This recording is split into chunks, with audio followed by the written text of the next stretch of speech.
पर नासिर हुसैन ने कपड़े फाड़े हैं इंग्लैंड की क्रिकेट टीम के, और अगर किसी ने उनका स्टेटमेंट नहीं सुना तो उन्होंने बहुत बुरी तरीके से इंग्लैंड की क्रिकेट टीम के कपड़े फाड़े हैं। ये कहते हैं, लताड़ दिया है उनको कि यार यहाँ पर अब अगर आप मैच हार रहे हो तो आप कह रहे हो कि सिस्टम की कमी है, और यहाँ पर आप अपनी सिस्टम के नीचे कर दिया सिस्टम। पर यहाँ पर इंग्लैंड का सिस्टम वाकई में हैंग कर दिया है टीम इंडिया ने। तो अब इंडिया और इंडिया से मुझे लग रहा है आरक्यू पढ़ने वाली है इनको। RQ Rohit plus Kohli, RQ जो है वो अपने पास है। आपने रोहित और कोहली का नाम लिया, इतने बड़े बड़े खिलाड़ियों का नाम लिया, तो चलिए नए सेगमेंट में चलते हैं जिसका नाम है सबसे बड़ा खिलाड़ी।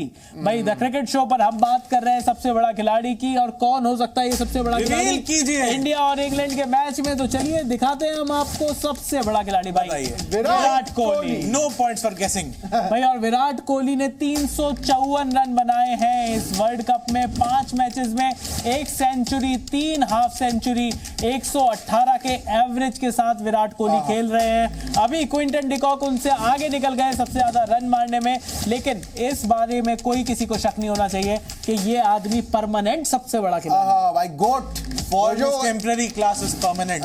सो इज विराट कोहली। विराट कोहली भी परमानेंट है यहाँ पर हमारी सबसे बड़ा खिलाड़ी की स्लाइड में। परमानेंट हो सर, परमानेंट है। चलिए कपिल भाई की तरफ वापस चलते हैं। कपिल भाई, इंग्लैंड की बात हम कर रहे थे कि इंग्लैंड की 11 तक बैटिंग तो आती है, पर क्या बॉलिंग आपको सबसे कमजोर कड़ी दिखाई दे रही है? क्योंकि डेविड विली ने चलो पिछले मैच में थोड़ी बहुत ठीक ठाक बॉलिंग करी थी, 2 विकेट निकाल लिए थे, लेकिन क्रिस वोक्स ना बैट से रन आ रहे हैं, ना बॉल उनकी सही जगह पर पड़ रही है। फास्ट बॉलिंग में बाकी भी, जैसे आपने सैम करन की बात करी, बिल्कुल आउट ऑफ टच दिखाई दे रहे हैं। लियम लिविंगस्टन तो मुझे लगता है कि उनका पत्ता कट चुका है। मुझे लगता है कि मार्क वुड, बड़ी पेस की बात हो रही थी, 155 बस वही है, हमारे वाले 150 से फेंक मैं बोल रहा हूँ ये इंग्लैंड की टीम पाकिस्तान के साथ उठ बैठ रही है। हाँ, ये 155 से फेंक रहे हैं, 175 से इनके छक्के लग रहे हैं। मतलब ये क्या बॉलिंग को क्या हो गया? क्या श्रॉफ के कंपटीशन में आपको जो सबसे ज्यादा जो सरप्राइज रहा इंग्लैंड की तरफ से, वो इनकी बैटिंग में दिखाई दिया या इनकी बॉलिंग में दिखाई दिया? कहां सबसे ज्यादा कमी दिखाई दी आपको? देखिए, बैटिंग में तो मैंने जैसा कहा कि एक जिद दिखाई दे रही है जी। आप जिद पे क्रिकेट नहीं खेल सकते हो जी। आपको सिचुएशन के अकॉर्डिंग खेलना ही होगा, हॉर्सेस और कॉर्सेस करना ही होगा, लेकिन वो एप्लीकेशन दिखाई नहीं दी बल्लेबाजी में। और गेंदबाजी में जो आपने बात कही वो बिल्कुल सही है, बिल्कुल 1 डायमेंशनल अटैक दिखाई दे रहा है। अब देखिए, सारे एक तरह के दिखाई दे रहे हैं। कोई किसी ट्रेंट बोल्ट की तरह किसी के पास नकल बॉल है, हमें तो दिखाई नहीं दी। कोई स्लोअर वन है, नहीं दिखाई दी। कोई बुमराह की तरह ऑफ कटर है, नहीं दिखाई दी। कोई 140 से अचानक 108 पे लेके आ रहा है, वो भी दिखाई नहीं दिया। तो इस तरह की सीधी आएगी तो फिर सीधी करने वाले बहुत सारे हैं, तो फिर उतनी तेजी के साथ बाहर भी जाएगी। तो इंग्लैंड बिल्कुल डाउन एंड आउट दिखाई दिया है, और मुझे लगता नहीं है कि हमारे सामने कोई मैच है इंग्लैंड का।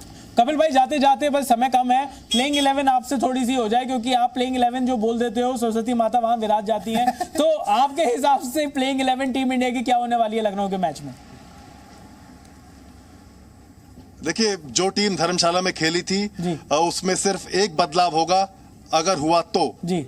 शमी बाहर जाएंगे और आर अश्विन टीम के अंदर आएंगे, क्योंकि इस पिच पर टर्न हो सकता है। इस पिच पर टर्न हो सकता है। थैंक यू कपिल भाई हमारे साथ जुड़ने के लिए। लगातार मैच के दिन आपसे बात होती रहेगी लखनऊ में। तो यहाँ पर ये जो ब्लैक सॉइल की जो पिच के बारे में बात हो रही है, शमी भाई के साथ ठीक नहीं हो रहा है। शमी भाई के साथ ठीक लेकिन आपको तो खुशी होनी चाहिए, अश्विन आ रहे हैं ना यार, लेकिन शमी भी तो बाहर जा रहे हैं, वो भी अब थोड़ा सा करे ना, कुछ एडजस्टमेंट करे। सबसे 12 खिलाड़ी खिला पाकिस्तान ने खिलाया भाई, हद होगी। एक बंदा उनका बैटिंग करता है, दूसरा बॉलिंग करता है। दूसरा आकाश भाई ने कहा था कि भाई सिराज को आप शायद बैठा हुआ देखोगे, शमी वहां पे खेल सकते हैं। ये भी हो सकता है, ऐसे आ जाएंगे, ये ऐसे भी चेंजेस हो सकते हैं। पर बहरहाल क्या चेंजेस होंगे ये तो हमें मैच के दिन ही पता चलेगा। और मैच के दिन, इंडिया और इंग्लैंड का जो मैच का दिन होगा, उस दिन द क्रिकेट शो आएगा प्री मैच, मिड मैच और पोस्ट मैच के साथ। जी न्यूज़।